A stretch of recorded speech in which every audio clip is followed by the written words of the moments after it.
அகர முதல எழுத்தெல்லாம் ஆதி பகவன் முதற்றே உலகு. பாக்குப்பன். வணக்கம்.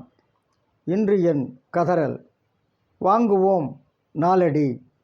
சான்றோர் பெருமக்களே, துறவி என்கிற துறவு என்கிற தலைப்பில் இன்னொரு நல்ல பாடல் இருக்கிறது. இதில் துறவி என்பவன் யார் என்று சொல்லுகிறார். துறவி யாரா? நல்ல மன வலிமை உடையவன்தான் துறவி என்று சொல்லுகிறார். நல்ல பாடல். ஊக்கி தாம் கொண்ட விரதங்கள் உடைய தாக்கரும் துன்பங்கள் தாம் தலை வந்த கால் நீக்கி நிறும் உறவோரே நல்வொழுக்கம் காக்கும் திருவத்தவர். நாலடியார். யார் துறவி என்று இந்த பாடலில் நமக்கு நன்கு விளக்கம் செய்கிறார். யார் துறவியா?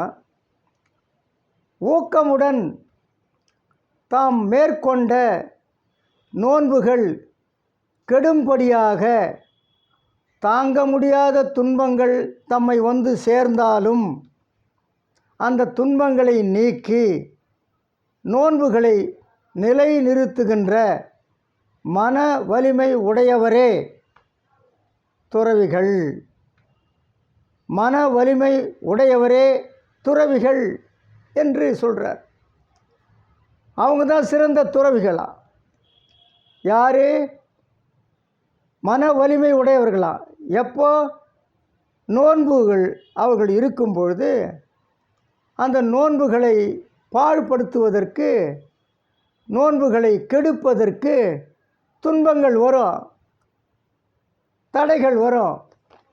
அந்த தடைகளை நீக்கி நோன்புகளை நிலை நிறுத்துகின்ற மன வலிமை உடையவரே துறவிகள்.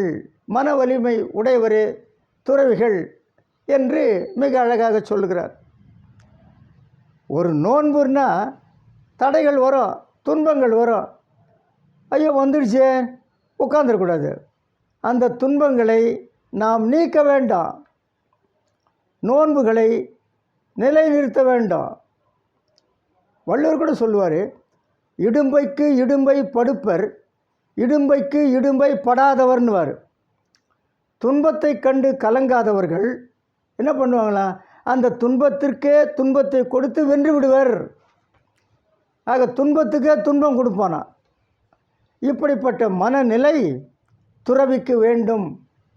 அப்படிப்பட்ட மனநிலை இருப்பவன்தான் துறவி என்று இந்த துறவு என்கிற தலைப்பில் மிக அழகாக சொல்லுகிறார்.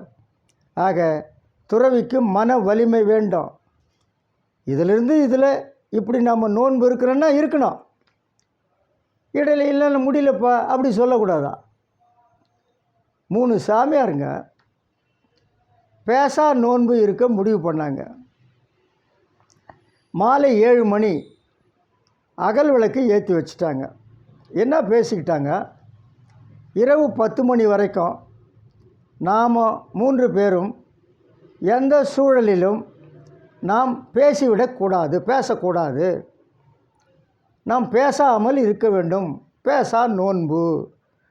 எப்போ? மாலை 7 மணி முதல் 10 மணி வரை. அகல் விளக்கு 7 மணிக்கு ஏற்றி வைத்தாக்கிவிட்டது.